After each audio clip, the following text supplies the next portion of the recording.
মহামায়াস পরিবারের পক্ষ থেকে আপনাদের প্রত্যেককে মহালয়ার শুভেচ্ছা।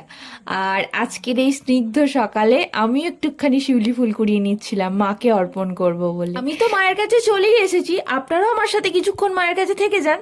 ব্যাপারটা হচ্ছে যে দেখুন, আমরা তো সাধারণ মানুষ, তাই আমরা আমাদের সাধারণ দৃষ্টিভঙ্গি দিয়ে বলে থাকি, মানে দুটো ঠাকুরের সাথে তুলনা করে থাকি না, যে আমাদের ঠাকুরটা একটুখানি ভালো হয়েছে এবছর, ওদেরটা কিন্তু অতটাও ভালো হয়নি।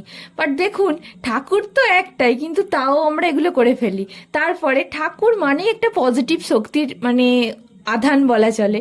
তো সেই জায়গা থেকে হ্যাঁ, আমি জানি যে আমিও যেহেতু সাধারণ, এই কথাগুলো আমাদের মুখ দিয়ে বেরিয়ে যায়, কিন্তু আসলে মা যেমনই হোক, তিনি মা, তিনি আমাদের প্রত্যেকের ওপরে অপার করুণা বর্ষণ করেন এবং ভালোবাসা দেন। সেই জন্য মা মাই হয়। তো আজকে মহালয়ার প্রাককালে আমরা মাকে সবাই প্রণাম জানাচ্ছি এবং সাথে ভালো মায়ের কাছে প্রার্থনা করি এবছরের পুজোটা যেন আপনাদের খুব খুব খুব ভালো যায়। বেশ, নমস্কার।